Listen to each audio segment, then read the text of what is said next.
کیا ان سے بھی آپ کا کوئی ایسا انٹریکشن ہوا ہے اس حوالے سے؟ کچھ اس کی بھی ضمناً کچھ آپ نے معلومات دینے کی کوشش کی ہے؟ ظاہر ہے کہ کچھ نہ کچھ لنک کہیں نہ کہیں ملا، ہر ایک سے جڑا ہوا ہے، ہر ایک سے جڑا ہوا ہے کہیں نہ کہیں. تو اس ضمن میں کچھ نہ کچھ ضمنی طور پر تو ان کے حالات آ گئے، لیکن چونکہ یہ میرا موضوع نہیں تھا. اب جیسے میں نے آپ کو مثال دی کہ پیر جوگوٹ، اب یہ حضرت پیر بقا جو ان کے اصل گزرے وہ نقشبندی تھے. اچھا. تو ظاہر بات ہے ان کا حوالہ آ گیا، ان کا ذکر آ گیا، لیکن اب جو ان کے بعد میں آنے والے ہیں وہ قادریت کی طرف زیادہ رہے. تو جہاں جہاں نقشبندیت آتی گئی میں اس کا ذکر کرتا گیا، لیکن اس حوالے سے کیونکہ قادریت کا ایک بڑا مرکز رہا ہے اور اب بھی مرکز ہے قادریت کا سب سے بڑا پیر جوگوٹ، تو اس حوالے سے ان کا ذکر تو آنا لازمی تھا. تو بہت سے نقشبندی حضرات نے قادریہ حضرات سے فیض اٹھایا، بہت سے قادری حضرات نے نقشبندی حضرات سے فیض اٹھایا. شاہ لطیف بٹائی نے فیض حاصل کیا.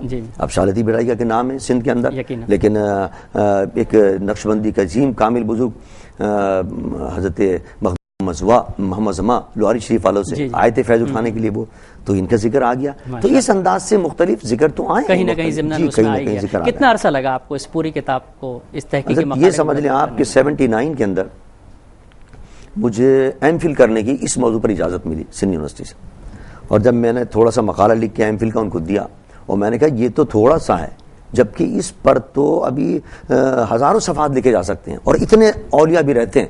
تو پھر انہوں نے کنورٹ کر دیا اس کو پی ایچ ڈی کے اندر. اچھا جی. تو جب پی ایچ ڈی میں پھر یہ کنورٹ ہوا، پھر میں نے اس کے اندر اور اس کے اندر حالات شامل کیے. تو یہ 83 کے 79 میں 83 کے اندر مجھے یہ ڈاکٹریٹ کی ڈگری ملی ہے. تو یہ سمجھ لیے 12 سال مجھے لگے اس میں محنت. 12 سال لگ گئے اس میں. 12 سال. اچھا، کہیں اس پورے سفر میں آپ کو کہیں کچھ مسائل درپیش ہوئے؟ کہیں آپ کہیں گئے ہوں معلومات کے لیے اور وہاں سے آپ مایوس لوٹے ہوں؟ نہیں، اللہ کا شکر ہے. کیونکہ اکثر محقق کے لیے یہ ہوتا ہے کہ وہ ایک سوچ ایک فکر لے کے آگے جا رہا ہوتا ہے اور راستے میں ایسا ہوتا ہے کہ اسے کبھی کبھار مایوسی کا سامنا ہوتا ہے، مطلب اسے وہ مواد نہیں حاصل ہو سکتا یا نہیں ہو سکتا. بعض مقامات پر ایسا تھا کہ وہاں نہ تو کوئی کتاب تھی، اچھا، نہ وہاں کوئی کیا نام ہے ان کا کوئی مکتبہ ایسا تھا، اور نہ وہاں ان کے سجادہ نشین تھے کہ وہ بتا سکتے تھے. ان کے اولاد مجادہ میں سے کوئی نہیں تھا. تو وہاں مجھے کمی محسوس ہوئی، تو میں نے وہاں ان کے مریدین متوسلین سے اس کمی کو پورا کرنے کی کوشش کی کہ ان کے اگر کوئی پرانا مجھے مرید مل گیا کہ جو اپنے آستانے کے اور اپنے اکابرین کے حالات سے واقف تھا، تو میں نے ان سے پھر حاصل کرنے کی کوشش کی. اس تحقیق کی راہ کے اندر مشکلات تو آتی ہیں، جی ہاں، پریشانی آتی ہیں، لیکن الحمدللہ ہم نے. اچھا، سندھ کے صوفیہ نقشبند کے حوالے سے کوئی خاص آپ نے ایک معیار اور اسلوب رکھا تھا کہ مجھے ان کی یہ چیزیں جو ہیں اپنے مقالے میں شامل کرنی ہیں؟ ہاں، نہیں، ظاہر بات ہے کہ سب سے پہلے تو اس ولی کامل کی پیدائش کہاں ہوئی اور ابتدائی حالات کیا تھے، انہوں نے کہاں تعلیم حاصل کی اور کس کس عالم سے انہوں نے تعلیم حاصل کی، اور پھر اس کے بعد روحانی سلسلے کی طرف جب وہ آئے تو اس روحانی سلسلے کے اندر ان کو کس سے اکتساب، کن سے انہوں نے اکتساب فیض کیا اور کس طرح اپنے مدارج سلوک طے کی انہوں نے.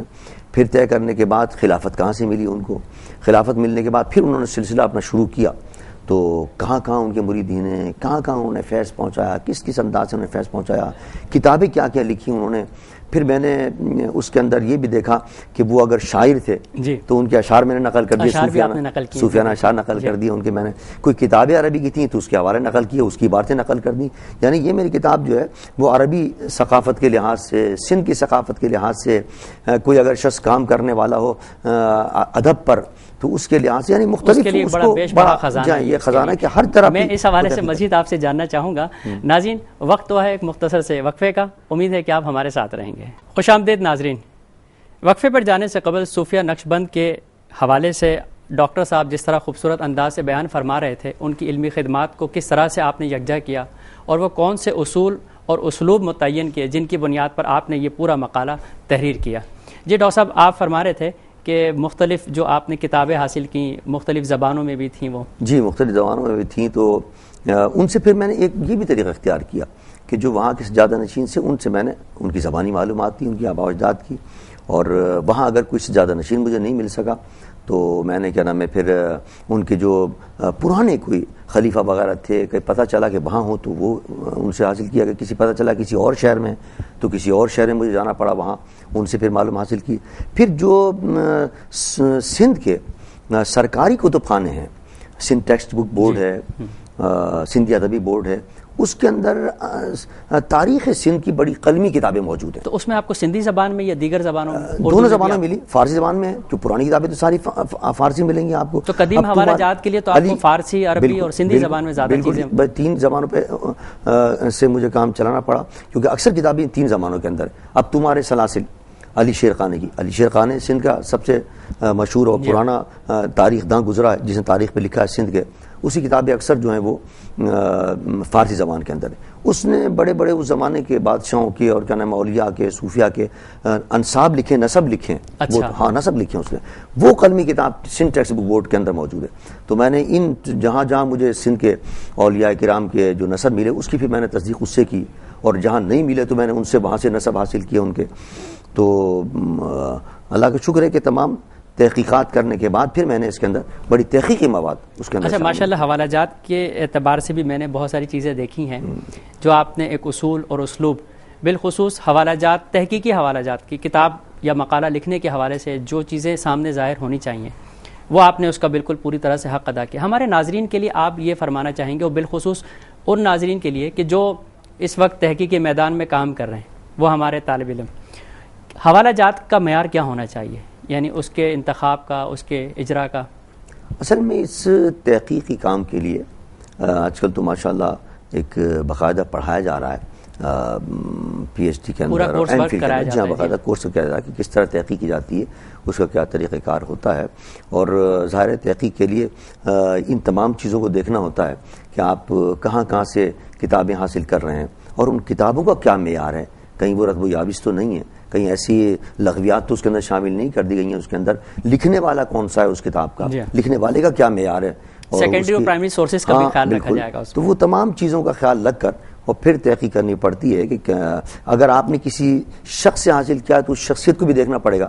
چلیے کتاب سے تو حاصل نہیں کیا، لیکن جو مواد جس شخص سے آپ حاصل کر رہے ہیں اس شخص کی کیا حیثیت ہے، اس شخص کا کیا معیار ہے، تو یہ تحقیق کے اندر ان تمام چیزوں کو دیکھنا پڑتا ہے۔ اچھا، آپ کا ماشاءاللہ سے میدان سیاست بھی ہے، سماجیات بھی ہے اور مذہبی بھی ہے، کیا محسوس کرتے ہیں کہ آپ کس میدان میں اپنے آپ کو زیادہ بہتر سمجھ سکتے ہیں کہ صحیح طرح خدمت انجام دے سکیں؟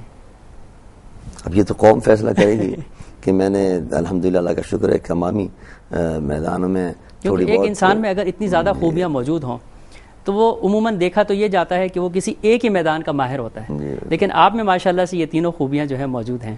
بہرحال خدمت کر رہے ہیں ہم اب سیاسی میدان کے اندر بھی، نظام مصطفیٰ کے حوالے سے اور مقام مصطفیٰ کے تحفظ کے حوالے سے ہمارا منشور ہے جمعیت علماء پاکستان کا، اس ملک میں نظام مصطفیٰ کا نفاذ اور مقام مصطفیٰ کا تحفظ، اس کے لیے جدوجہد کر رہے ہیں، ایک عبادت سمجھ کے ہم کر رہے ہیں۔ ہم پلاٹ پرمٹ کی ہم نے سیاست نہیں کی آج تک۔ اچھا، یہ تو ماشاءاللہ آپ نے صوفیہ سندھ کے حوالے سے، صوفیہ نقشبند سندھ کے حوالے سے آپ نے ایک بڑا تحقیقی کام کیا ہے، اس کے علاوہ مزید کون سی آپ کی کتابیں ہیں؟ کئی کتابیں میری اب تک چھپ چکی ہیں، جس میں درس حدیث، درس قرآن، میں نے چند آیات کا انتخاب کیا اس کے اندر۔ اچھا۔ اور جو اختلافی مسائل تھے مسالک کے درمیان، ان پہ قرآن و حدیث کے حوالے سے میں نے بڑے مثبت انداز کے اندر ان کو دست دیا ہے۔ ایک مصباح العقائد کے نام سے نئی میری کتاب ابھی آئی ہے۔ اچھا۔ اس کے اندر میں نے مختلف جو مذاہب ہیں، یہودیت، نصرانیت، عیسائیت، نیچریت، تو ان کا تقابلی جائزہ بھی، اور جو دیگر مسالک ہیں ان کا تقابل جو آپ نے کس بنیاد اسلام سے، اچھا، اسلام سے ہمارا تقابلی جائزہ ہے کہ، اور اس کے اندر میں نے اپنے اسلام کی، دین کی حقانیت، مسالک اور مذاہب دونوں کے حوالے سے کہ کون کون سے ان کے نظریات ہیں جو ہمارے مسلک سے اور ہمارے مذہب سے متصادم ہیں، اور کیا حقانیت ہے اس کی، الحمدللہ اس پر بڑا تفصیلی بات کی۔ اور ایک سب سے اہم میری کتاب ہے اعضاء کی پیوند کاری۔ جی بالکل، میں جی اعضاء کی پیوند کاری پر میں نے کتاب لکھی تھی، جدید طبی مسائل کا شرعی حل۔ اچھا۔ اس میں اعضاء کی پیوند کاری بھی تھی، یہ پرفیوم وغیرہ کے مسئلے، بہت ضرورت ہے ڈاکٹر صاحب، جی بہت ضرورت ہے، جس میں پرفیوم وغیرہ لگانا یا جائز ہے، یعنی خون دینا جائز ہے، مختلف اس کے اندر مسائل تھے اس کے اندر۔ تو اس کے اندر جو اعضاء کی پیوند کاری کا مسئلہ تھا وہ بڑا اہم تھا، اور اس پر جب میں نے کتاب لکھی تو ہمارے مقتدر علماء نے اس کی رد بھی کیا، اور اس کی رد میں انہوں نے کتابیں بھی لکھی۔ ابھی حال ہی کے اندر جو ہمارے اہل سنت کے بڑے مقتدر عالم ہیں، شارح بخاری ہیں، شارح مسلم ہیں، مولانا غلام رسول سعیدی صاحب، انہوں نے ایک تفسیر لکھی ان کا بڑا علمی کام ہے۔ جی بڑا علمی کام ہے، الحمدللہ بڑا اہم کام کیا انہوں نے۔ اور بڑا علمی کام کیا. انہوں نے بھی تفسیر لکھی ہے ماشاءاللہ، بڑی عمدہ تفسیر ہے ان کی، تبیان القرآن. تو تبیان القرآن کی 9ویں جلد کے اندر کسی نے مجھے بتایا کہ انہوں نے میری کتاب کا پورا رد لکھا ہے اس کے اندر. ہاں، اس سیاضہ کی پیوند کاری کا. پہلے مجھے پتہ نہیں تھا، پھر میں نے وہ اس کتاب کو خریدا، اس وجہ سے میں نے کہا دیکھوں کیا لکھا ہے اس کے اندر. تو انہوں نے 80 صفحے پر میری کتاب کا پورا رد لکھا ہے. تو اس کا پھر میں نے جواب لکھا ہے، جو ابھی حال ہی میں کتاب شائع ہوئی ہے، اعضاء کی پیوند کاری اور جواب تبیان القرآن. تو یہ ایک بڑا تحقیق مقالہ ہے. اچھا، صوفیہ نقشبند کے حوالے سے ہمارے ناظرین کے لیے آپ کیا پیغام دینا چاہیں گے؟ میں ناظرین سے یہ گزارش کروں گا کہ صوفیہ نقشبند لکھنے کا میری غرض و غایت یہ تھی کہ یہ اللہ کے ولیوں کے حالات میں جمع کر رہا ہوں، اللہ کے محبوبوں کے حالات میں جمع کر رہا ہوں. اور اس کا اللہ نے فرمایا وَاتَّبِعْ سَبِيلَ مَنْ أَنَابَ إِلَيَّ، کہ تم اگر کامیابی چاہتے ہو تو میرے طرف جن لوگوں نے رجوع کیا ہے ان کا اتباع کر لو. یہ سارے اولیاء وہ ہیں جنہوں نے اللہ کی طرف رجوع کیا ہے، اللہ کے پیارے ہو گئے، ان کا اتباع کر لو گے تم بھی اللہ کے پیارے بن جاؤ گے. تو ان کتابوں کو پڑھنے سے ایک تو یہ ہوگا کہ ہمیں وہ راستہ ملے گا کہ کس راستے پہ چل کے وہ اللہ کے محبوب بنے.